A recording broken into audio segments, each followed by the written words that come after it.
যুদ্ধবন্ধে যুক্তরাষ্ট্রকে ইরানের 14 দফা পর্যালোচনা করছেন ট্রাম্প। লেবাননে 24 ঘন্টায় 41 জনকে হত্যা করেছে ইসরায়েল।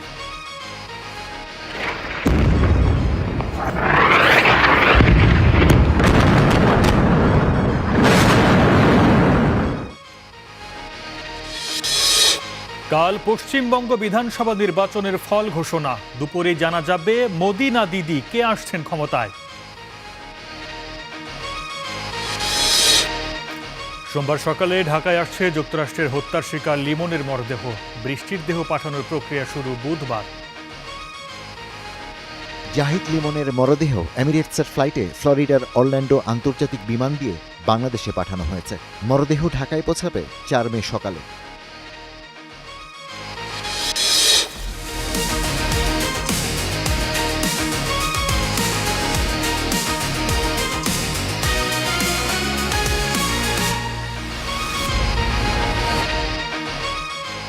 স্বাগত স্টার ওয়ার্ল্ডের সঙ্গে আছি সর্দার মোহাম্মদ আরিফ। এতক্ষণ শিরোনাম দেখছিলেন, এবার বিস্তারিত। শুরুতেই জানবো মধ্যপ্রাচ্যে যুদ্ধের খবর।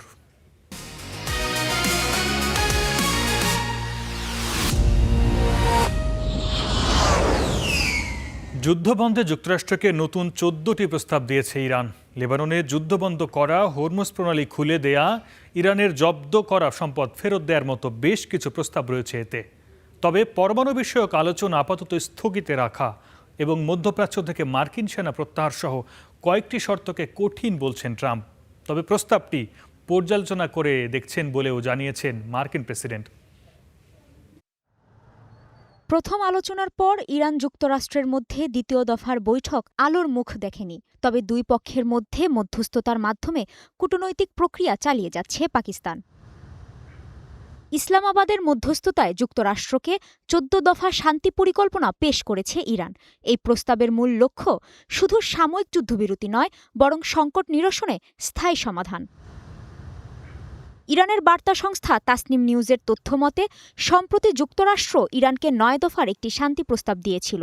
সেই প্রস্তাবের পাল্টা জবাবে এই 14 দফা পরিকল্পনা উপস্থাপন করে তেহরান। তবে এই নতুন শান্তি পরিকল্পনায় বেশ কিছু কঠোর শর্ত জুড়ে দেয়া হয়েছে, যার মধ্যে অন্যতম শর্ত লেবাননে ইসরায়েলি আগ্রাসন বন্ধ করা।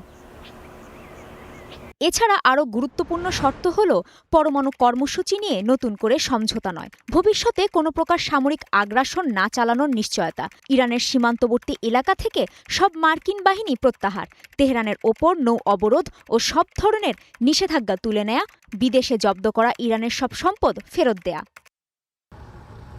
ওয়াশিংটনের সঙ্গে কূটনৈতিক পথেই হাঁটতে চায় তেহরান। তবে যুক্তরাষ্ট্র আলোচনা করবে না সংঘাত বাড়াবে, সেই সিদ্ধান্ত এখন তাদের হাতে আছে বলে উল্লেখ করেন ইরানের উপপররাষ্ট্রমন্ত্রী কাজেম ঘারিবাবাদি। চাপিয়ে দেয়া যুদ্ধের স্থায়ী অবসানের লক্ষ্যে পাকিস্তানের কাছে একটি পরিকল্পনা জমা দিয়েছে ইরান। এখন বল যুক্তরাষ্ট্রের কোর্টে আছে। তারা কূটনীতির পথে হাঁটবে নাকি সংঘাত বজায় রাখবে, সেই সিদ্ধান্ত তাদেরই নিতে হবে। পরিকল্পনাটি নিয়ে সাড়া দিয়েছেন মার্কিন প্রেসিডেন্ট ডোনাল্ড ট্রাম্প। সামাজিক যোগাযোগ মাধ্যমের এক পোস্টে তিনি বলেন, ইরানের দেয়া প্রস্তাবটি পর্যালোচনা করবেন তিনি, তবে এটি গ্রহণযোগ্য হবে কিনা তা নিশ্চিত নয়। এর আগে ফ্লোরিডায় ট্রাম্প হুঁশিয়ারি দেন, ইরানের ওপর আবারও হামলা শুরু করতে পারে যুক্তরাষ্ট্র। ইরান ইস্যুতে আমরা খুব ভালো অবস্থায় আছি। তারা আমাদের সাথে একটি চুক্তি করতে চায়। ইরান এখন পুরোপুরি দুর্বল হয়ে পড়েছে, তবে যদি তারা খারাপ আচরণ করে তাহলে আবারও হামলা হতে পারে। যুক্তরাষ্ট্রের যে কোনো হামলার জন্য তেহরান প্রস্তুত আছে বলে পাল্টা হুঁশিয়ারি দিয়েছে ইরানের বিপ্লবী গার্ড কোর IRGC। এক বিবৃতিতে তারা জানিয়েছে, শত্রুতা পুনরায় শুরু হওয়া সম্ভাব্য, কারণ কোনো চুক্তি বা সমঝোতার প্রতি প্রতিশ্রুতিবদ্ধ নয় যুক্তরাষ্ট্র। কাজী শাহরিন, স্টার নিউজ। ইসরায়েলি সেনাদের বিরুদ্ধে লেবাননের হিজবুল্লাহ ব্যবহার করছে আশ্চর্য এক ড্রোন, যেটি শনাক্ত করতে পারছে না দখলদার বাহিনী। ফলে যে কোনো সময় হামলা হতে পারে এমন আতঙ্কে দিন কাটছে তাদের। ছোট্ট এই যুদ্ধাস্ত্রকে বলা হচ্ছে ফাইবার অপটিক ড্রোন। এটি সিগন্যাল জ্যামিং প্রযুক্তির মাধ্যমে অচল করা যায় না। এদিকে যুদ্ধবিরতি ভেঙে 24 ঘন্টায় আরও অন্তত 41 জনকে হত্যা করেছে ইসরায়েলের লেবাননে। আগ্রাসনের প্রতিবাদে বিক্ষোভ করেছে খোদ ইসরায়েলে। দক্ষিণ লেবাননের কাফার হাত্তা শহরে ইসরায়েলের ব্যাপক বিমান হামলা হয়েছে রাজধানী বৈরুতেও। ক্ষতিগ্রস্ত বেশ কয়েকটি ভবন। লণ্ডভণ্ড পুরো এলাকা। ইসরায়েলের দাবি, এই হামলা চলছে হিজবুল্লাহর অবস্থান লক্ষ্য করে। তারা বলছে সেখানে অবস্থান নিয়ে ইসরায়েলি সেনাদের লক্ষ্য করে হামলা চালাচ্ছে হিজবুল্লাহ। পাল্টা জবাব দিচ্ছে হিজবুল্লাহ। ইসরায়েলি বাহিনীর ট্যাঙ্ক, বিধ্বংসী ক্ষেপণাস্ত্র ঘাঁটিতে ড্রোন হামলা চালিয়েছে এই সশস্ত্র সংগঠন। আলকান্তা শহরে ইসরায়েলি সেনাদের লক্ষ্য করে গোলাবর্ষণ হয়েছে। বিয়াদা শহরে ইসরায়েলি সামরিক সরঞ্জাম লক্ষ্য করেও হামলা হয়েছে। শনিবার থেকে শুরু করা নতুন হামলায় ইসরায়েলের ব্যাপক ক্ষয়ক্ষতির দাবি করেছে হিজবুল্লাহ। চরম মুহূর্ত পর্যন্ত তাদের মোকাবেলা করাই আমাদের পথ। আমরা হাল ছাড়ব না। যে কোনো ত্যাগ স্বীকার করে আমরা আমাদের সামর্থ্য ও বিশ্বাসকে রক্ষা করব। জানা গেছে, ইসরায়েলিদের বিরুদ্ধে ছোট আকারের ফাইবার অপটিক ড্রোন ব্যবহার করছে হিজবুল্লাহ। এই ড্রোন সিগন্যাল জ্যামিং প্রযুক্তির মাধ্যমে অকেজো করা যায় না। এটি দামে যেমন সস্তা, তেমনি আকাশে উড়ন্ত অবস্থায় এটি শনাক্ত করাও কঠিন। এদিকে লেবাননে চলমান ইসরায়েলি আগ্রাসনের বিরুদ্ধে বিক্ষোভ করেছে তেল আবিবের বাসিন্দারা। দেশটির নাগরিকরাই স্বীকার করেছেন ইসরায়েল যুদ্ধে আসক্ত হয়ে পড়েছে। আমরা যেন যুদ্ধ, বোমা আর ধ্বংসের নেশায় আসক্ত। যুদ্ধ আইন নিয়েও আমাদের কোনো মাথা ব্যথা নেই। এটি এমন একটি সরকার যা পরিস্থিতিকে অস্থিতিশীল করে তোলে, যা কিনা হত্যা, যুদ্ধাপরাধ আর ধ্বংস নিয়েই সবকিছুর সমাধান করতে চায়।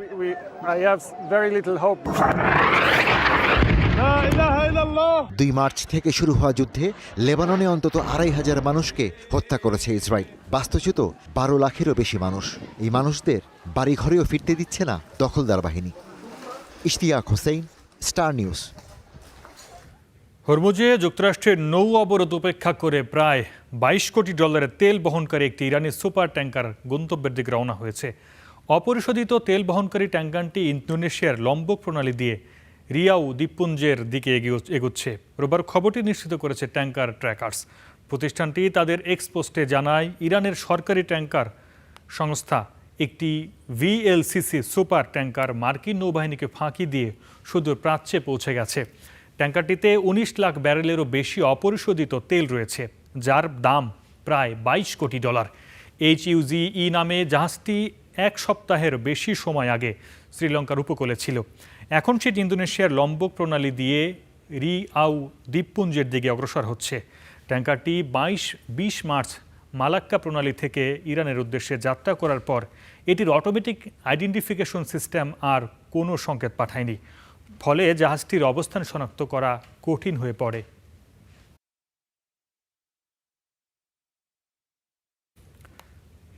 কাল পশ্চিমবঙ্গ বিধানসভা নির্বাচনের ফল ঘোষণা। অনিয়মের কারণে একটি আসনে ভোট বাতিল হওয়ায় গোনা হবে 293টি আসনের ভোট। দুপুরের মধ্যেই জানা যাবে দাদা না দিদি কে আসছেন পশ্চিমবঙ্গের ক্ষমতায়। সোমবার সকাল 8টা থেকে শুরু হবে ভোট গণনা। প্রথমে গোনা হবে পোস্টাল ব্যালট, তারপর খোলা হবে ইভিএম বাক্স। এবার 77টি কেন্দ্রে গোনা হবে ভোট। ইভিএমগুলো রাখা হয়েছে বিভিন্ন এলাকার নিরাপত্তা বেষ্টিত স্ট্রং রুমে। দ্বিতীয় দফা ভোটের পর গেল 4 দিন ধরেই তৃণমূল কংগ্রেস ও বিজেপির নেতাকর্মীরা স্ট্রং রুমগুলোর পাহারা দিচ্ছেন। পাহারায় আছে কেন্দ্রীয় বাহিনীও। ভোট গণনার সময় কি করতে হবে, 2 দলই তাদের কর্মীদের প্রয়োজনীয় নির্দেশনা দিয়েছে। তৃণমূল নেত্রী মমতা এরই মধ্যে বলেছেন, বিজেপির এজেন্টরা ভোট লুটের চেষ্টা করবে, একটি ভোটও চুরি হতে দেয়া যাবে না। প্রতিটি গণনা কেন্দ্রের বাইরে 4 থেকে 5 হাজার নেতাকর্মী মোতায়েন করেছে তৃণমূল। একই ব্যবস্থা নিচ্ছে বিজেপিও। ইভিএম পাহারা দিতে প্রতিটি স্ট্রং রুমের সামনে নারী কর্মীদের মোতায়েনের পরিকল্পনা করছে দলটি।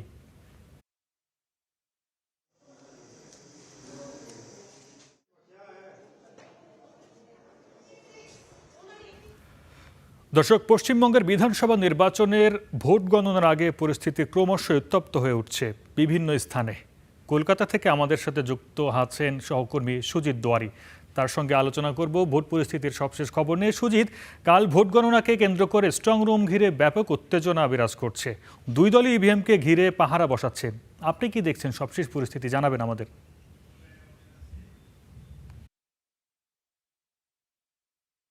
আপনাকে বলে রাখি যে এখন এই মুহূর্তে আমি রয়েছে একটি স্ট্রং রুমে, সেখানে কিন্তু কড়া নিরাপত্তা রয়েছে। সিআরপিএফ জওয়ানদের পাশাপাশি পুলিশ রয়েছে বাইরে পাহারা, এবং ভেতরে সিসিটিভি রয়েছে।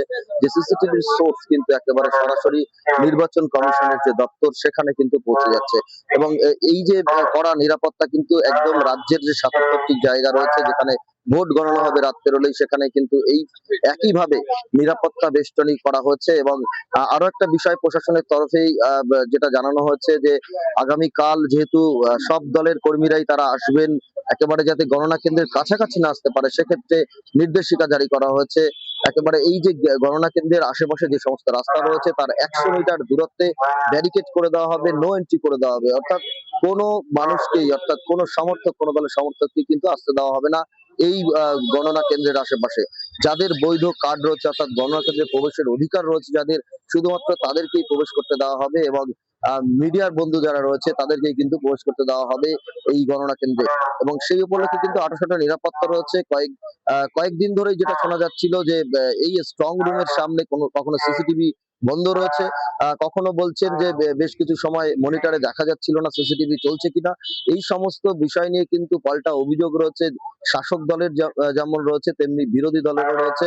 আজকে বিজেপির তরফেও এই স্ট্রং রুমের বাইরে পাহারার জন্য আসবে বলেছিল, কিন্তু সেক্ষেত্রে এই স্ট্রং রুমের বাইরে যা পাহারা রয়েছে নিরাপত্তা কর্মীরা জানিয়ে দিয়েছেন কোনো রকম এখানে জমায়েত করা যাবে না, এবং সেভাবেই কিন্তু এখনো পর্যন্ত রয়েছে, এবং কড়া পাহারা রয়েছে এখানে। পুলিশ আধিকারিকরা, সিআরপিএফ আধিকারিকরা তারা কিন্তু পরিদর্শন করে যাচ্ছেন। আরিফ, ধন্যবাদ সুজিত। পশ্চিমবঙ্গের বিধানসভা নির্বাচন নিয়ে কলকাতা থেকে যুক্ত হয়েছিলেন সহকর্মী সুজিত দরে, জানাচ্ছিলেন সবশেষ খবর। এদিকে পশ্চিমবঙ্গের বিধানসভা নির্বাচনের বুথ ফেরত জরিপ নিয়ে নানা রকম জল্পনা কল্পনা চলছে। বলা হচ্ছে অতীতে কখনোই ভূত ফেরত জরিপ সত্য হয়নি, বরং উল্টোটাই হয়েছে। জরিপে প্রায় সব গণমাধ্যমই যখন বিজেপিকে এগিয়ে রাখছে বা তৃণমূল লড়াইয়ের আভাস দিচ্ছে, তখন দেশটির সিনিয়র সাংবাদিকরা তুলে ধরছেন অন্যরকম বিশ্লেষণ। তাদের বিশ্লেষণ বলছে ক্ষমতায় থাকছে তৃণমূল কংগ্রেসই, কিন্তু কিভাবে সেটা জানাচ্ছেন আমাদের আরেক সহকর্মী ইফফাত ইরা। তিনি আছেন আরেক স্টুডিওতে। ইরা, আমাদের বিস্তারিত জানাবেন কিভাবে এই বিশ্লেষণটা সাজাচ্ছেন আপনি। ধন্যবাদ আরিফ। আপনি যেমনটা বলছিলেন, প্রতি বছরই আসলে পশ্চিমবঙ্গের বিধানসভা নির্বাচনের পরপরই আমরা দেখতে পাই যে বুথ ফেরত জরিপ প্রকাশের একটা হিড়িক লেগে যায়। এবারও তেমনই হয়েছে, তার কোনো ব্যতিক্রম হয়নি। আমরা দেখতে পেয়েছি যে ভোট গণনা শেষ হওয়ার আগেই ভোট শেষ হওয়ার আগেই আসলে বিভিন্ন গণমাধ্যম তারা আসলে বিভিন্ন রকমের বুথ ফেরত জরিপ প্রকাশ করতে শুরু করে, এবং এক ধরনের প্রতিযোগিতা তাদের মধ্যে শুরু হয়ে গিয়েছিল। তবে আসলে আমরা গত 5 বছরের বুথ ফেরত জরিপ পর্যবেক্ষণ করে দেখেছি, কখনোই এই বুথ ফেরত জরিপের যে ফলাফল তার সাথে চূড়ান্ত ফলাফল আসলে মেলে না। এবারও তেমনটাই হবে বলে ধারণা করা হচ্ছে। তবে দেশের বড় বড় গণমাধ্যমগুলো যখন এক ধরনের বুথ ফেরত জরিপ দেখাচ্ছে, তার পুরো উল্টো বিশ্লেষণটা আসলে দেখাচ্ছে দেশটির একটি ছোট ইউটিউব চ্যানেল। আমরা আসলে তাদের সেই বিশ্লেষণটা দেখেছি, সেটা নিয়ে আমরা নিজেরাও এক ধরনের বিশ্লেষণ করার চেষ্টা করেছি। আমরা পুরো বিশ্লেষণে যাওয়ার আগে আসলে ভারতের বড় বড় গণমাধ্যমগুলোর বুথ ফেরত জরিপের একটা চিত্র আসলে এখানে দেখে নিতে চাচ্ছি। আমাদের সামনে আমরা স্ক্রিনে দেখতে পাচ্ছি হিন্দুস্তান টাইমস, এনডিটিভি এবং ইন্ডিয়ান এক্সপ্রেসের বুথ ফেরত জরিপ, এবং তিনটি জরিপে কিন্তু আমরা দেখতে পাচ্ছি যে বিজেপি 100-র বেশি, এবং বিজেপিকে আসলে তারা বলছে যে বিজেপি 100-র বেশি আসন পাবে, এবং কোনো গণমাধ্যমে আমরা দেখতে পাচ্ছি যে কেউ আসলে 200 বলছে যে বিজেপি 200 আসনও পাবে, এবং তৃণমূল সব জায়গাতেই বিজেপির থেকে পিছিয়ে আছে। তারা বলতে চাচ্ছে যে বিজেপিই জিতবে। আমরা জেলা ভিত্তিক, তবে আমরা যে ইউটিউব চ্যানেলটার কথা বলছিলাম তারা আসলে বলছেন যে এবারও বিজেপি আগের বারের থেকে বিজেপির আসলে আরও ভরাডুবি হবে। বিজেপি এবার খুবই কম আসন পাবে, এবং তারা আসলে তাদের বিশ্লেষণ অনুযায়ী আসলে কে কত আসন পেতে যাচ্ছে সেটা আমরা একটু দেখে নিই। তাদের বিশ্লেষণ অনুযায়ী 294 আসনের মধ্যে তৃণমূল পাবে 230টি এবং বিজেপি পাবে 52টি। কংগ্রেস পেতে যাচ্ছে 4টি। দেশের বড় বড় গণমাধ্যমগুলো যেখানে বলছে যে বিজেপি 100 বা 192 200-র মতো আসন পেতে যাচ্ছে, সেখানে এই ছোট ইউটিউব চ্যানেলটি কেন আসলে বলছে যে বিজেপি 52টি মাত্র আসন পেতে যাচ্ছে এবং তৃণমূল কেন জিততে যাচ্ছে, সেটা আমরা আসলে বিশ্লেষণ করব। তার আগে আমরা জেলাভিত্তিক ফলাফলটাও একটু দেখে নিতে চাই।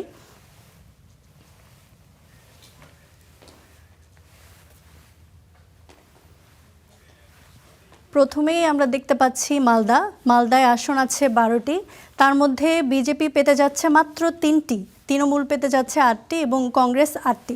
আমরা যদি কংগ্রেস 1টি, আমরা যদি 2021-এর ফলাফল দেখতে যাই, 2021-এ বিজেপি পেয়েছিল 4টি আসন, তৃণমূল পেয়েছিল 8টি। তার পরের জেলা আমরা যদি দেখতে চাই,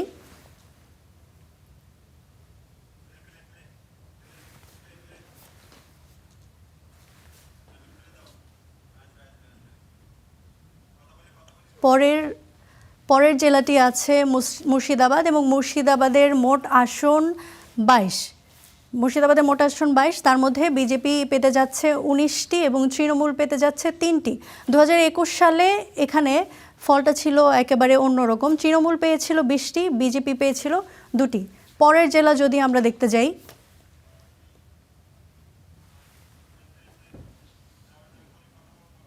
পরের জেলায় আছে নদিয়াতে মোট আসন 17টি, বিজেপি পেতে যাচ্ছে 6টি এবং তৃণমূল পেতে যাচ্ছে 11টি। 2021-এ বিজেপি পেয়েছিল 9টি, তৃণমূল পেয়েছিল 8টি। গেল কয়েকবারের নির্বাচনে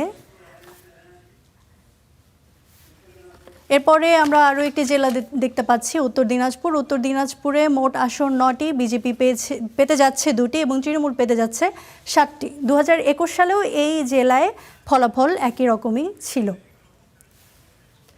এই এগুলো কিন্তু আসলে কোনো চূড়ান্ত ফলাফল নয়, একটা বুথ ফেরত জরিপ অনুযায়ী আমরা এই ফলাফল ধারণা করছি যে ফলাফলটা এমন হতে পারে।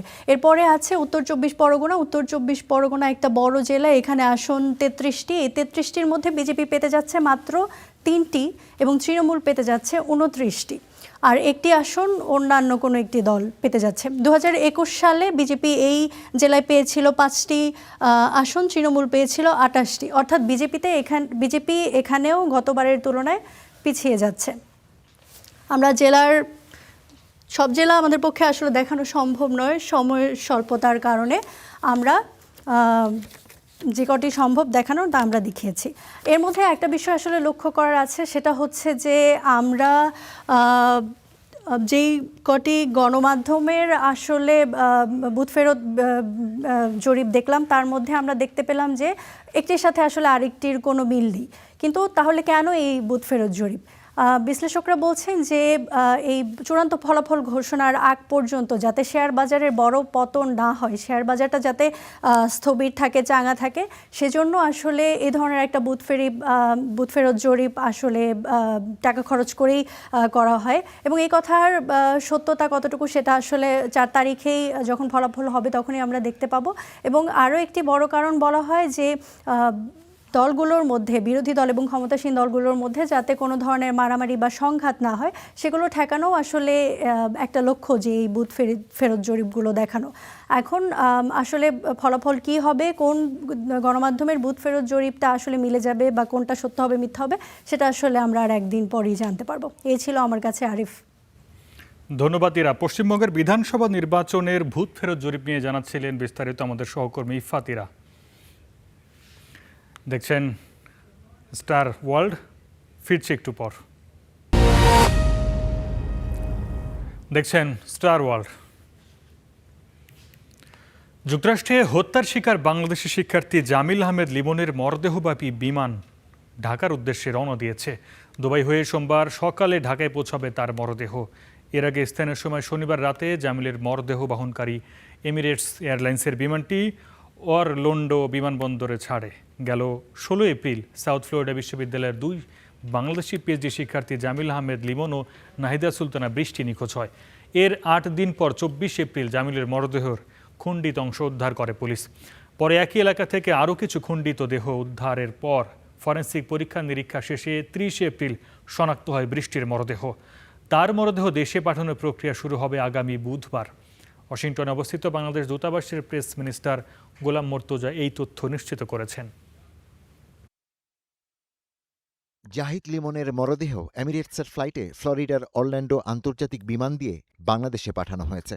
বিমানবন্দরে উপস্থিত ছিলেন মিয়ামির বাংলাদেশ কনসুলেটের কনসাল জেনারেল সেহলি সাবরিন। তিনি পুরো বিষয়টি তত্ত্বাবধান করেছেন। মরদেহ ঢাকায় পৌঁছাবে ৪ মে সকালে। গাজা উপত্যকার ধ্বংসস্তূপে চাপা পড়ে আছে অন্তত ৮,০০০ ফিলিস্তিনের মরদেহ। ইসরায়েলের ২ বছর ব্যাপী বর্বরতার পর গত বছরের 10 অক্টোবর থেকে যুদ্ধবিরতি কার্যকর হলেও এসব ধ্বংসাবশেষ সরানো যায়নি। জাতিসংঘের কর্মকর্তাদের বরাদ্দে ইসরায়েলি গণমাধ্যম বলছে ধীরগতির কারণে ধ্বংসাবশেষ সরিয়ে নিতে ৭ বছর পর্যন্ত সময় লাগতে পারে। ফিলিস্তিনের সিভিল ডিফেন্স কর্তৃপক্ষ জানিয়েছে প্রয়োজনীয় সরঞ্জাম ও সক্ষমতার অভাবে বিস্তীর্ণ এলাকার ধ্বংসস্তূপ সরানোর কাজ মারাত্মকভাবে ব্যাহত হচ্ছে। এদিকে যুদ্ধবিরতি লঙ্ঘন করে প্রতিদিনই গাজায় হামলা চালিয়ে যাচ্ছে ইসরায়েল। গাজার স্বাস্থ্য মন্ত্রণালয় বলছে যুদ্ধবিরতি কার্যকরের পরও ৮২৮ ফিলিস্তিনিকে হত্যা এবং ২,৩৪২ জনকে আহত করেছে ইসরায়েল। জাতিসংঘের হিসাব অনুযায়ী গাজা পুনর্গঠনের প্রায় $৭০ বিলিয়ন ব্যয় হতে পারে।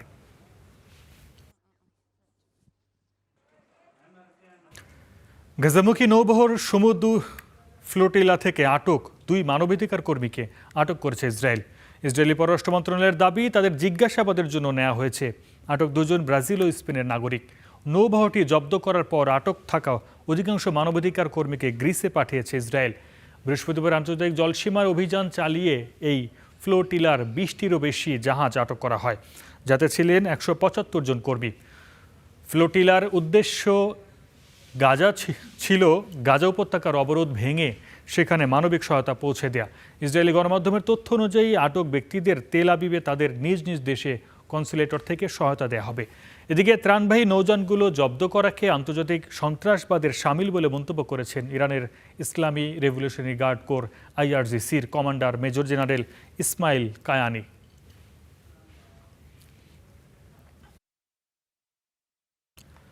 ভারতের রাজধানী নয়াদিল্লির বিবেক বিহার এলাকায় একটি 4তলা ভবনে আগুনের ঘটনায় 1 বছর বয়সী এক শিশুসহ 9 জন মারা গেছে। ভোর 4টার দিকে ভবনটির 2য় তলার আগুন লাগে। পরে ভবনের 3য় ও 4র্থ তলায় আগুন ছড়িয়ে পড়ে। খবর পেয়ে ফায়ার সার্ভিসের 14টি ইউনিট 2 ঘন্টার চেষ্টায় আগুন নিয়ন্ত্রণে আনে। আগুন লাগার পর ভবন থেকে বেশ কয়েকজনকে উদ্ধার করা হয়। পরে একই পরিবারের 3 জন সহ 9 জনের মরদেহ উদ্ধার করে দমকল কর্মীরা। মৃতদেহগুলো দিল্লি পুলিশের ক্রাইম সিন টিমের কাছে হস্তান্তর করা হয়েছে। আগুন লাগার কারণ এখনও নিশ্চিত নয়, তবে এসি বিস্ফোরণ থেকে এই দুর্ঘটনা ঘটেছে বলে ধারণা করা হচ্ছে। আগুনে ভবনটির প্রায় সবকটি ফ্লোরই পুড়ে গেছে। এই ঘটনায় শোক জানিয়েছেন দিল্লির মুখ্যমন্ত্রী রেখা গুপ্তা। सेकंड फ्लोर पे एक बैक साइड पे 5 बॉडी करी हैं जो कि बिल्कुल पहचानने में भी नहीं आ रही कि দ্বিতীয় তলার পেছনের দিকে 5টি মৃতদেহ পাওয়া গেছে, যেগুলো এতটাই বিভৎস যে চিহ্নিত করা খুবই কঠিন। আরেকটি মৃতদেহ পেছনে পাওয়া গেছে। উপরের তলায় 3টি মৃতদেহ পাওয়া গেছে। তারা ছাদে যাওয়ার চেষ্টা করছিল, কিন্তু দরজা বন্ধ থাকায় তারা সিঁড়িতেই মারা যায়। তাদেরও চিহ্নিত করা যাচ্ছে না। ডিএনএ পরীক্ষা না করা পর্যন্ত বলা যাবে না মৃতদেহগুলো পুরুষ না নারী। लेकिन जब तक डीएनए टेस्ट नहीं होगा पता लगने पाएगा लेडीज। এই ছিল আজকের স্টার ওয়ার্ল্ডে। এতক্ষণ সঙ্গে থাকার জন্য ধন্যবাদ।